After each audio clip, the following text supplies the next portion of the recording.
Well now, there you are. Welcome to part 25 of Project 2025, read by Douglas Wayne Ricketts. That guy owes me money. We're on page 301 of this 920-page PDF. If you're following along in the book proper, it's page 269. You might hear some bird noises or wind whipping in the background, possibly that jet that's going overhead right now. It's a little warm here in LA today, beautiful day, but I don't feel like running an air conditioner and wasting money when the summer breeze is oh so fine. This next section is titled Leveraging Foreign Aid to Unleash the Power of America's Private Sector. Oh, and let's get this out of the way now. Today's beverage concoction is a simple mix of blended mango, blackberries, beet powder, and simple Jack Daniels. During the 1960s, when U.S. aid was launched, 80% of financial flows from the United States to the developing world was in the form of U.S. government assistance. Today, that figure is under 10%, overtaken by private investment, remittances, and private charities, all demonstrating the power of America's private sector to promote wealth-generating economic development in poor countries.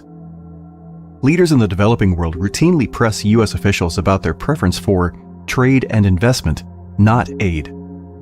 Instead, the Biden administration is leveraging private sector financing to promote its climate and other progressive agendas worldwide. The next conservative administration must return U.S. aid to a foreign aid model that leverages its resources to promote private sector solutions to the world's true development problems and end the need for future foreign aid. Private capital investment in these markets is the greatest enabler of job creation and sustainable economic growth throughout the developing world.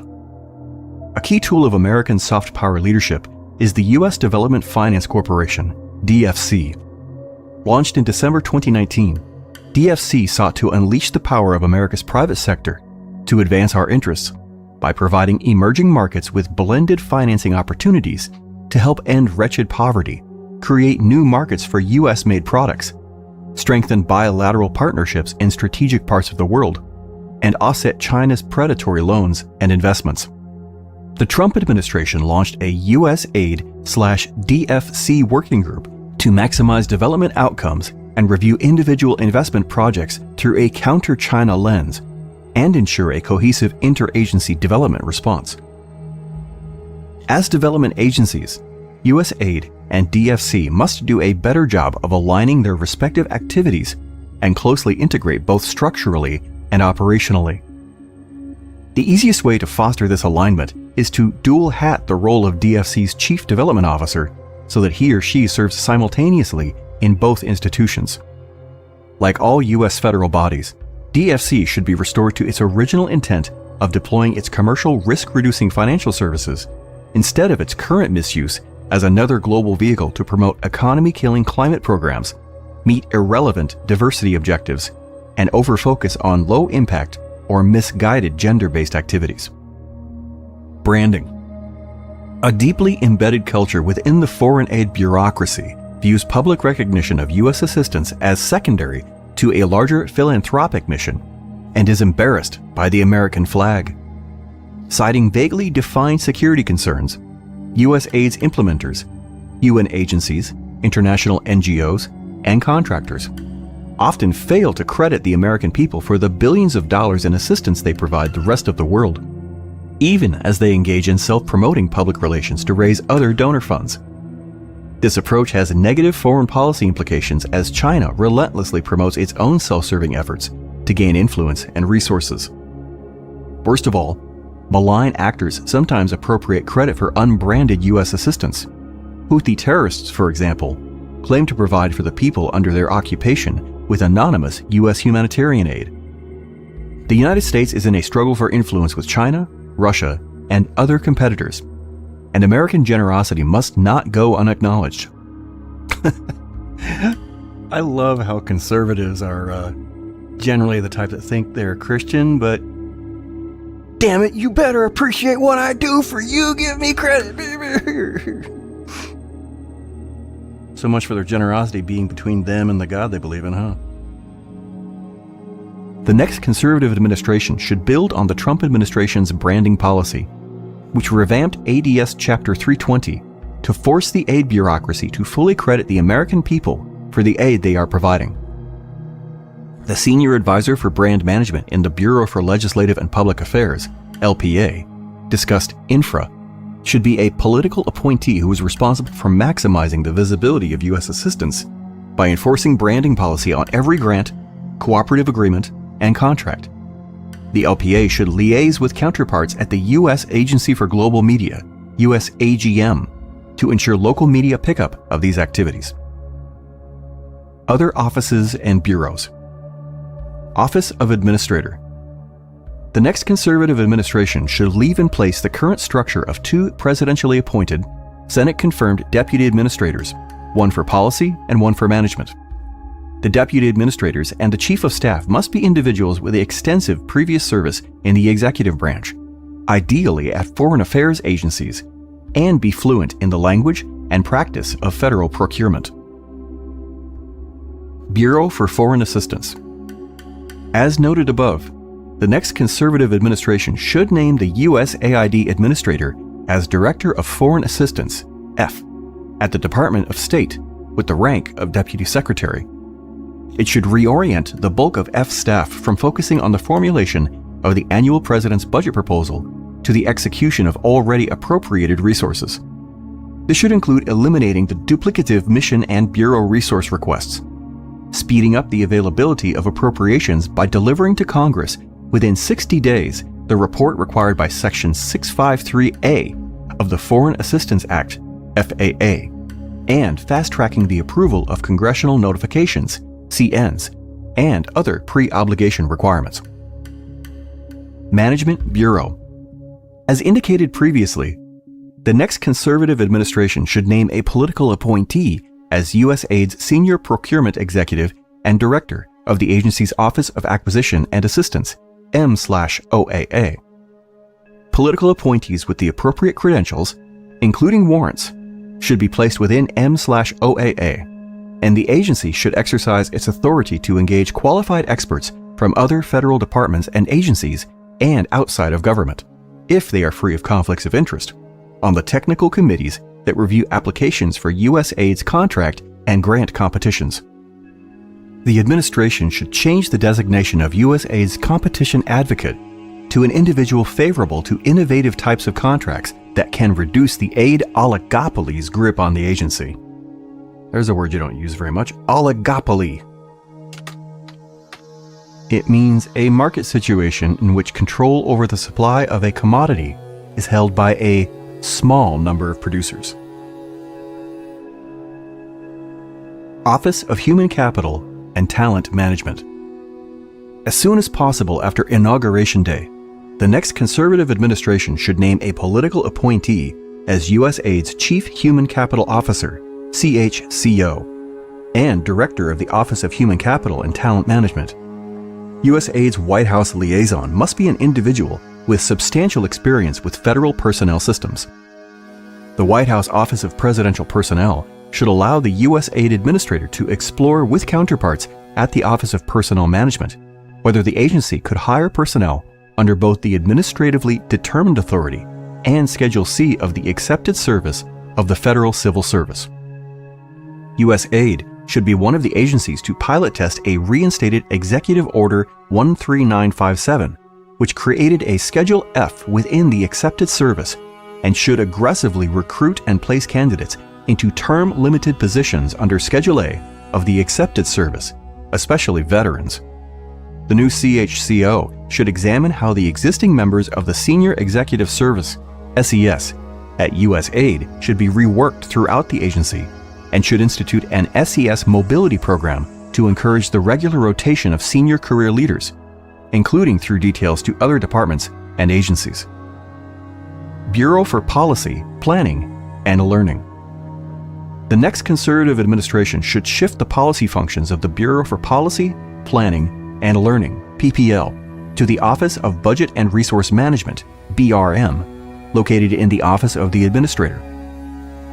It should rename BRM the Office of Budget, Policy, and Resource Management, BPRM, and staff the policy team with political appointees.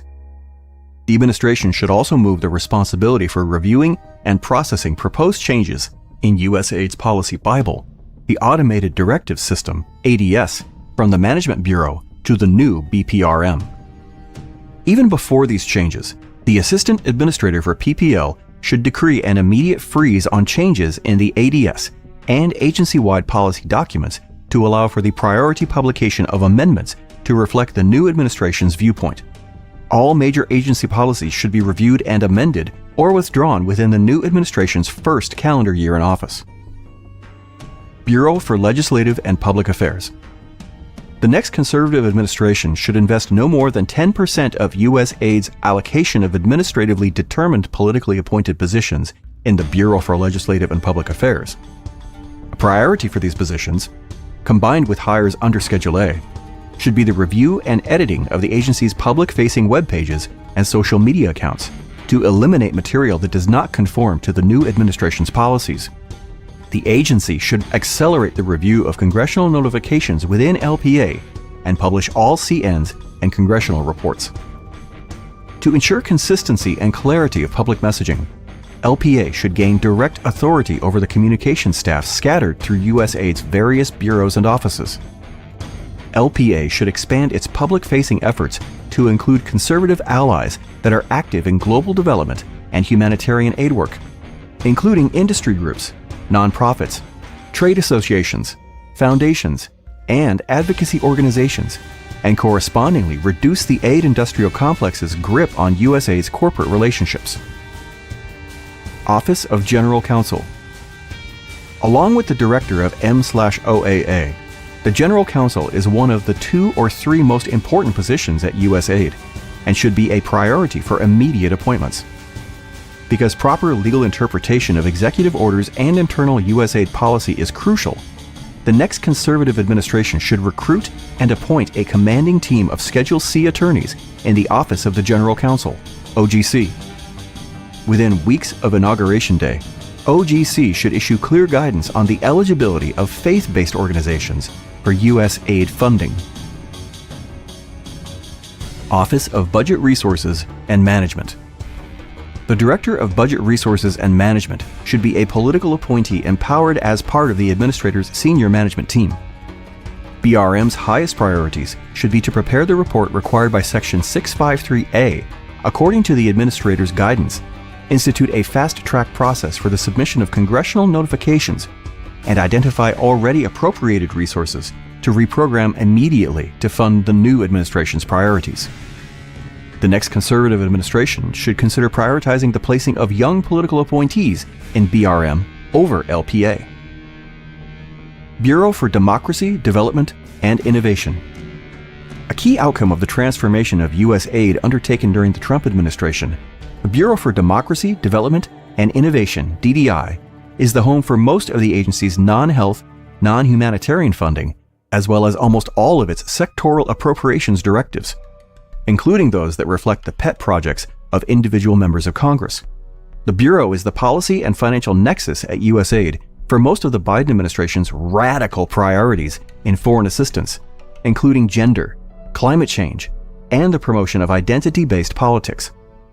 On the positive side, DDI is also the Bureau in charge of areas that will be crucial to the reorientation of USAID, including trade, economic growth, innovation, partnerships with the private sector, and the agency's relationship with communities of faith. The next conservative administration should make the rapid staffing of key DDI positions a high priority. Besides the Senate-confirmed assistant administrator, the directors of each of the centers and hubs in the Bureau will need political leadership. Almost every one of the agency-wide policies that cover DDI's areas of responsibility will need to be edited or rewritten entirely as soon as possible. The next conservative administration should harvest DDI's central appropriations to fund new priorities, especially working with ethnic and religious minorities and faith-based organizations, and joint ventures with the private sector in education and energy. all DDI programs should issue funding opportunities restricted to new and underutilized partners modeled on the NPI. Regions. Asia. Asia is the most populous continent and ground zero in the battle against communist China's efforts to exploit the development needs of poor countries for geopolitical gain. By the way, China's not a communist country. They're essentially a dictatorship. America's Indo-Pacific strategy should guide U.S. aid's approaches to dispersing foreign aid in the region. U.S. aid should intensify its bilateral relationships with pro-free market Japan, Australia, South Korea, and India so that they can jointly advance private sector solutions to secure financing for power generation, infrastructure, digital connectivity, investment, and trade expansion, and other economic activities. U.S. aid enjoys a strong in-country presence in India, buttressed by recent coordination on the global response to COVID-19, as India is a global leader in vaccine production. Those ties should be expanded. So too should development cooperation with Taiwan, which boasts effective pandemic response capacity that should be shared with developing countries. China's island-hopping efforts to capture vulnerable Pacific states is a direct strategic threat to U.S. maritime supremacy and homeland security, and U.S. aid and its allied donors should neutralize these efforts through the deployment of targeted assistance, such as helping countries combat the effects of China's illegal fishing. While China outpaces the ability of the Democratic Alliance to deploy state-backed financing to developing countries, it is unable to compete with our collective private sector capacity to deploy trillions of dollars of capital. Pakistan is a prime example of foreign aid policies disconnected from U.S. national interests. The country has been the recipient of more than $12 billion in U.S. foreign aid since 2010, yet it remains intensely anti-American and corrupt, has backed the Taliban continuously since 2001, jump-started North Korea's nuclear bomb program, brutalizes its religious minorities, and is a willing client of China while taking on unrepayable loans from the U.S. taxpayer-funded International Monetary Fund and World Bank. Middle East. The Middle East is far more vulnerable today than it was in 2020 because the Biden administration's strategy for the region is adrift. Tunisia has slid into autocracy. Iraq is plummeting further into Iran's orbit. And U.S. soldiers continue to risk their lives for unclear ends amid the ruins of Syria. Meanwhile, billions of dollars in U.S. foreign aid props up regimes allied with Iran. President Trump's Abraham Accords signaled the end of the centrality of the Arab-Israeli conflict, which paralyzed U.S. approaches to the region and focused instead on Iran as the principal threat to America from this region. During the Trump administration, U.S. aid's allocations reflected the new opportunities created by the Accords and sought to strengthen regional alliances against Iran through expanded regional trade and investment, and to promote genuine political stability tethered to strong American leadership. U.S. aid formally partnered with the United Arab Emirates, Israel, Morocco, Qatar, and Kuwait to catalyze regional partnerships in Africa. Under the Biden administration, however, U.S. aid has returned to a model that deepens the region's dependence on aid. A new conservative president should reset U.S. aid's programming in the Middle East in line with our national security interests and committed to the goal of ending the need for foreign aid through development that is led by the private sector. Specifically, foreign aid must advance the Abraham Accords. Increased trade and investment between Israel and its Arab neighbors represent the most effective path toward reducing poverty, fostering the emergence of a middle class, and solidifying peace. U.S. aid should therefore focus its development assistance on countries such as Morocco and Sudan, through joint investment collaboration with the more economically advanced economies such as the UAE and Israel. U.S. aid should consider cutting aid to states allied to Iran, limiting assistance in these countries to the advancement of narrow strategic priorities and support for basic American values, such as aid to persecuted religious minorities. U.S. aid continues to expend hundreds of millions of dollars in non-humanitarian aid to antagonistic regimes in Iraq, Lebanon, and the Palestinian territories. After billions of dollars of aid and many years of effort, these countries remain hopelessly dysfunctional, a fact that exposes the failure of a foreign aid model that is disconnected to our national security, and without exit strategies to promote self-reliance. We must admit that U.S. aid's investments in the education sector, for example, serve no other purpose than to subsidize corrupt, incompetent, and hostile regimes. Have you noticed that this entire segment doesn't have a single citation? It's just a bunch of claim after claim after claim. U.S. aid should undergo operational changes to secure better development outcomes by reducing its mission's footprints in the Middle East, given that most personnel in the region are unable to leave their highly protected and expensive compounds and carry out their oversight functions. It should redirect program funding away from expensive and poorly performing international partners to more cost-effective local entities that require a minimal USAID field presence. Africa. Since its inception, USAID has had a strong presence in Africa, saving millions of lives through its pandemic and infectious disease responses, especially for malaria and HIV/AIDS. It has led global efforts to provide life-saving emergency assistance to those who are fleeing conflict and suffering from devastating natural disasters. American generosity knows no equal, yet the agency's efforts to reduce poverty and hunger have failed as it spends ever higher amounts of aid partnering with a costly and ineffective aid industrial complex that has little interest in working itself out of a job. Long-term, multi-billion-dollar humanitarian responses lack exit strategies, while numerous development projects lead neither to measurable results nor to government reforms. Despite the tens of billions of dollars spent, the continent remains poor, unstable, and riven with conflict, corruption, and Islamic terrorism. This situation has also resulted in vast illegal migration from the continent. Failure to generate wealth has provided opportunities for China to step in and become the continent's leader in trade, loans, and investment. As a result, Beijing controls most of the continent's strategic minerals that are critical to advanced technology. Moreover, U.S. aid is criticized by Africans for exporting cultural values that are anathema to their traditional norms, further abetting Chinese continental supremacy. The Biden administration's radical global climate policies have cut off billions in investment to develop clean fossil fuels, denying Africa's billion-plus people access to cheap energy to further their own development and finance their own social services in health, water, education, and agriculture, while increasing its dependence on China's renewables industry. It has exacerbated hunger by increasing the cost of fertilizers to levels that many African farmers can no longer afford. Poverty-inducing dependence on aid grows daily. U.S. aid efforts in Africa require a rethink.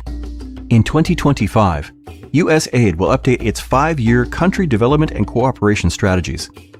This will give the next administration an opportunity to pursue a new development course for Africa that promotes economic self-reliance, catalyzes private sector solutions for job creation through increased trade and investment, terminates legacy and non-performing programs, and supports diversified energy approaches. Critically, it must hold China accountable for its extractive investments that violate international labor, environmental, and anti-corruption norms and practices, undercut business opportunities for U.S. companies, and sabotage Africa's development. U.S. aid, in collaboration with the U.S. International Development Finance Corporation, U.S. Department of State, U.S. Department of the Treasury, and U.S. Department of Commerce's Foreign Commercial Service, should use its convening power, diplomatic heft, and risk-reducing instruments to facilitate U.S./African business relationships and expand Prosper Africa, launched by the Trump administration to bring together services from across the U.S. government to help companies and investors do business in U.S. and African markets. The Africa Growth and Opportunity Act, AGOA, provides Africa duty-free access to U.S. markets. The next administration should extend AGOA beyond its 2025 term, but within a strategic framework that rewards good governance and pro-free market economic policies. There is no point in wasting massive sums of aid to countries whose governments fail to keep their promises to reform. U.S. aid should build on, not compete with, private sector initiatives launched by global churches, corporate philanthropists, and diaspora groups that have already invested billions of dollars in self-reliance-based projects. Japan has committed $30 billion in aid to Africa over 3 years to stem China's economic and political grip on the continent. Gulf-based sovereign funds are also investing billions in African energy, infrastructure, mining, water, food production, information and communications technology, and other strategic industries. Other allied donors are promoting investment-based aid. There is no lack of funding to support Africa's economic rise. What is lacking is strategic direction among U.S. government foreign aid agencies. PEPFAR has saved countless lives over the years and constitutes America's most successful aid program. During the Trump administration, PEPFAR increased the share of funding to local entities from about 20% to nearly 70%, with commensurate improvements that have had a lasting impact. The next administration should extend that localization model to all global health and humanitarian assistance in view of how local African entities have strengthened their capacity for direct management of U.S. programs. Correspondingly, U.S. aid should aggressively ramp down its partnerships with wasteful, costly, and politicized UN agencies, international NGOs, and Beltway contractors. All new programs in Africa should build on existing local initiatives that enjoy the support of the African people. Latin America. U.S. foreign assistance throughout the Western Hemisphere is designed to respond to national security threats that emanate from the region, such as illicit drug and arms trafficking, illegal immigration flows, terrorism, pandemics, and strategic threats from China, Russia, and Iran. Over the past decade, the United States has provided billions of dollars in security, humanitarian, and development assistance in Central America and the Andes, including $1 billion in food and non-food emergency aid to millions of Venezuelan refugees who have fled the Maduro dictatorship. U.S. aid is always first to respond to natural disasters in Central America and the Caribbean, and employs a network of dedicated experts in the region to deliver this assistance. During the COVID pandemic, the United States provided millions of doses of vaccines and other emergency health support. Yet years of foreign aid have failed to bring peace, prosperity, and stability to the hemisphere. Poverty, joblessness, and social unrest have led to leftist electoral victories from Mexico to Chile. These regimes are hostile to American interests and private enterprise, breed corruption, implement radical policies that will further impoverish their people and threaten their democracies, and are more open to striking partnerships with communist China. And there you go. Now you know why Trump hates Latin American countries. Because Project 2025 told him to. Left-wing authoritarian kleptocracies in Cuba, Nicaragua, and Venezuela deny their people basic freedoms, violently and ruthlessly suppress any dissent, repress communities of faith, and generate such misery that hundreds of thousands of their citizens have attempted to cross our southern border over the past 2 years. No administration has made any progress in reducing the chaos and desperation in Haiti. Conversely, Latin America is a major global source of energy and food, which generates substantial income that can finance internal social and economic development. The nations of the hemisphere share a natural and massive geographic trade and investment advantage through their proximity to the United States, supplemented by free trade agreements. The United States remains the favored destination for higher education and business opportunities for Latin Americans. Successful diasporas in the United States serve as powerful economic, cultural, and political bridges to every country in the region. The Trump administration focused on promoting trade and investment, especially in infrastructure, through an interagency effort called America Crece, America Grows, by which U.S. aid played a key role in providing the technical assistance to create a more enabling environment to attract private investment. The Biden administration canceled the program. The next conservative administration should reassess all programs of U.S. foreign aid to Latin America and terminate those that have failed to achieve results after years of effort. Instead, U.S. aid should focus its resources on strengthening the fundamentals of free markets, such as clear property rights and a functioning judiciary, and on promoting labor and pension reforms, lower taxes, and deregulation in order to increase trade and investment within the region and with the United States as the genuine path to economic and political stability. Challenge the socialist ideas that have captured too many of the region's governments and their nation's youth. Fund partnerships with the private sector and support civil society groups, including university centers and think tanks that advocate for pro-free market and democratic ideas. Finally, Latin America is the perfect proving ground for reducing U.S. aid's reliance on large U.S.-based implementers, and the agency should commit to shifting all of its portfolio in the region to local organizations by 2030. Personnel. The Trump administration agenda for U.S. aid was undercut from the outset both by recalcitrant career personnel and by inexperienced political personnel. The next conservative administration should implement personnel policies from the beginning so that the agency can be effectively managed according to high standards. I love how they're trying to equate having conservative leadership as high standards. Like other people don't have high standards, they just believe in different things that you do.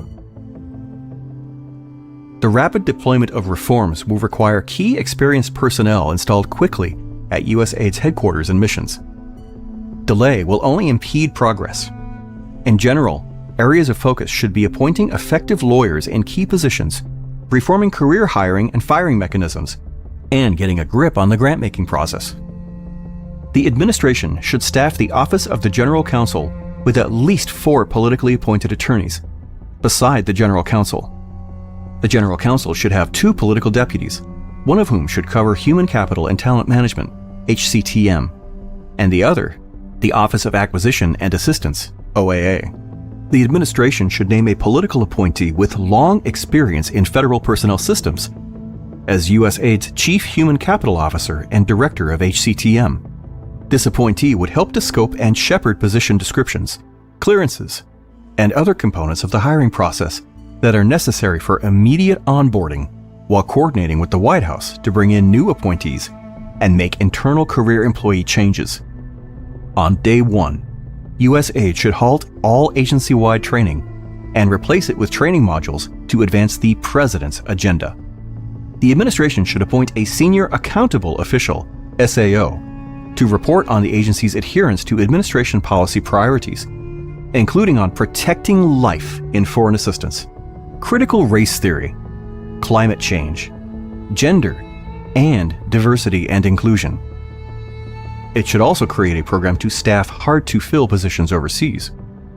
Finally, the administration should create a recruiting program for veterans and other groups to participate in career job opportunities at USAID. Former missionaries, veterans, members of diasporas, and faith community stakeholders with overseas experience should be recruited to work at USAID on Schedule A appointments, as institutional services contractors, as personal services contractors, and as foreign service officers.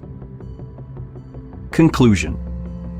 The next conservative administration will have a unique opportunity to realign U.S. foreign assistance with American national interests and the principles of good governance, and more accurately reflect the U.S. taxpayers' unmatched charitable desire to help those in need. It can build on a strong baseline of conservative reforms undertaken by the Trump administration to counter Communist China's strategy of world domination.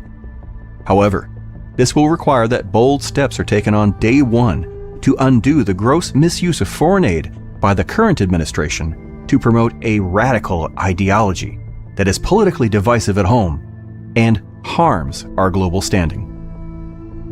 Author's note: the preparation of this chapter was a collective enterprise of individuals involved in the 2025 Presidential Transition Project. All contributors to this chapter are listed at the front of this volume, but Dr. William Steiger, Bethany Kozma, and Dr. Alma Golden deserve special mention. The author assumes full responsibility for the content of this chapter, and no views expressed therein should be attributed to any other individual. Then why are you mentioning those 3 people? So they can say, I didn't say that. And I'm going to cut this one off here. Look at that. We're up to section 3 of this book. So we crossed the 315-page threshold of this 920-page PDF. We are a third of the way there. And it's only taken 5 months for us to get there. Just keep swimming. Just keep swimming. This recording and all other recordings related to this Project 2025 reading are copyrighted by Douglas Wayne Ricketts. All rights reserved. Unless you agree with me that Project 2025 sucks, then please feel free to use as much of this reading as you want. Thanks for listening.